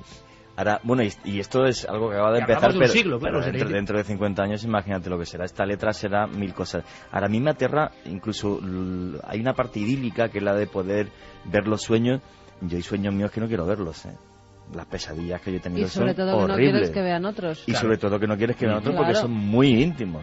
Y puedes pensar locuras sobre tal saber qué, o soñar locuras, perdón. Entonces, hay cosas que me aterran, que llegar a meter quizás demasiado el dedo hasta, no sé, lo más pero parece que el oscuro de la mente humana. Pero parece, Juanje, que el conocimiento humano, ese impulso, de nuevo, la llamada, ¿no?, de esta especie, de conocer su entorno, porque en el fondo está condenado a conocer su entorno, es profundizar más y más, y al final estamos abriendo la cáscara de nuevo del gran misterio del hombre, y estamos asomándonos ahí. Ahora, ¿quién regula eso? La verdad es que lo que se está... Es una notición, Sí, no, es una notición que no se ha ponderado lo suficiente. Es decir, Estamos ante uno de esos granitos de arena, de esas bolitas de nieve que van cayendo, pero que pueden cambiar el destino de la humanidad tal y como la conocemos. Y no estoy siendo exagerado. A mí toda esta historia me sugiere varias reflexiones. Una de ellas te va a gustar porque hoy hablabas de casualidades con lo de la monja alférez y las mujeres que se hicieron pasar por hombres. Tú sabes, un personaje del que vamos a hablar después, Nikola Tesla, una mente poderosa, un genio, ¿en qué estaba trabajando en el momento de su fallecimiento? Exactamente en esto. Él quería hacer una máquina para poder visualizar los pensamientos. Y de hecho, el fundamento científico que tenía Tesla no era muy diferente al de estos investigadores. Él se equivocaba en una cosa. Su teoría era que cuando visualizamos algo, de alguna forma los nervios de la retina se tienen que activar de la misma forma que si lo estuviésemos viendo en realidad. Bueno, lo que acaba de escuchar la audiencia en voz del profesor Manuel Martín Loeches, Universidad Complutense, Psicobiología, que ese principio es el que ocurre. Efectivamente, él se equivocó del sitio. En vez de irse al cerebro directamente, se quería ir a los ojos y quería construir un receptor para captar esos impulsos nerviosos, interpretarlos y darles una forma en la imagen. Pero cuidado, Santi, es que una de las informaciones es que ocurre en el cerebro y ocurre en el ojo también, ¿eh? Pues imagínate, estamos hablando de los años 20, estamos hablando de una mente muy avanzada a su tiempo. Luego tendremos tiempo de hablar de él. Otra reflexión y otra cosa que me vino a la mente fue estando en el plató de Cuarto Milenio con un buen amigo del programa, el coronel Fernando San Agustín, que yo le comenté que, digo, Fernando, hace años una persona versada en estas cosas me comentaba que cuando nosotros tenemos acceso en el ámbito civil a una tecnología, a un avance científico del ámbito académico, etcétera, etcétera, decía, bueno, eso en otros ámbitos se dispone de ello desde hace 10 o 15 años. Y la respuesta, como siempre magistral, del coronel fue, y me parece poco. Eso, aplicado a esto, proyectando esto mismo dentro de 10 o 15 años, efectivamente da cierto escalofrío. Es un buen debate, ¿eh? Para la radio, para la televisión, para donde sea, con Fernando San Agustín también, con Manuel Martín Loeches. Lo estoy apuntando ahora mismo en mi cuaderno. Los límites del cerebro, a qué se está llegando, esa pasión, dicen, por ejemplo, del ejército de Estados Unidos, es real, Santi, en controlar, yo no sé si en visualizar lo que está dentro del cerebro. ¿Se tienen datos de si se ha investigado en eso? Sí, porque aquí hemos hablado muchas veces, yo creo que incluso nos hemos acercado ya muy en profundidad de la famosa historia del proyecto MKUltra, pero ha habido proyectos similares no por parte de la CIA, sino por parte de otros estamentos, entre ellos el estamento militar. Uno de ellos es conocido como la Operación Niebla Carmesí. ¿Niebla Carmesí? Crimson Mist. Que directamente no intentaba sacar información de los cerebros de la gente o manipular las mentes con drogas o con hipnosis con fines de inteligencia como la hacía, sino la creación de lo que se denominaron, a falta de otro nombre, armas mentales. Hubo ciertos científicos de estamentos muy prestigiosos, pero posiblemente una de las colaboradoras más importantes de este proyecto fue la doctora Elizabeth Raucher-Wiese, que era investigadora del Laboratorio Nacional de Berkeley y del Instituto de Investigación de Stanford. En 1985, en una conferencia pública, la doctora Wiese hizo una demostración. Me recuerda a aquella demostración del toro y el doctor Manuel Delgado. Pues ella también tenía una cajita con 2 botones. Pulsó un botón. La mitad derecha de la audiencia de la sala empezó a castañetear incontroladamente los dientes. Levantó el dedo y pulsó otro botón. La mitad derecha de la sala, la mitad contraria, seguía también castañeteando los dientes. Después de eso, dijo la siguiente frase: denme el dinero necesario y 3 meses y seré capaz de modificar el comportamiento del 80% de la población de una ciudad sin que se den cuenta. Podré hacerles felices, o al menos que ellos crean que son felices, o podré volverles agresivos.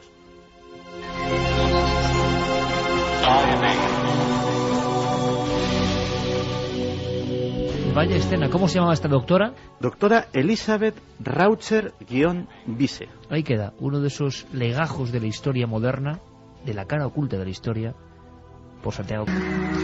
La sensación general, y a la vuelta estamos... Mira, Carmen, el menú que os propongo, bueno, que les propongo a los oyentes. Sí, Viaje al desierto. Viaje al desierto bien, con Alberto Vázquez Figueroa y Juan G. Vallejo. Claro, que uno va a un viaje buenos guías con Alberto Vázquez Figueroa y con Juan G. al desierto y no pasa de la aventuras primera va a duna, vivir de la primera seguro. duna, porque le cuentan 257 historias y ya se ha quedado en la duna. Nikola Tesla, ¿por qué? Porque ha habido una exposición en Madrid que tiene que ver con Nikola Tesla, que era el gran maldito de la ciencia, de alguna forma, y en Madrid se le ha homenajeado. Santi ha estado ahí con Carlos Largo y nos van a contar una historia. Hablando de Carlos Largo, hay una historia sorprendente que se ha convertido en película, que habla del intercambio, la historia de un niño que no era el niño que su madre reclamaba. Pues todo eso y mucho más. Va a ser apasionante.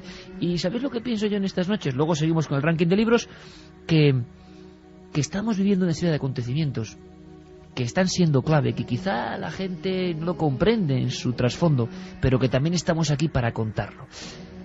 El profesor de Psicobiología de la Universidad Complutense de Madrid, Manuel Martín Loeches, autor de una obra, repito, fundamental, La mente del Homo sapiens, nos confirma que lo que parecía una leyenda urbana, que en Japón un laboratorio, la ATR, Dr. Kamitami, ha logrado trasplantar de alguna manera un pensamiento en una pantalla, una rudimentaria letra, es real.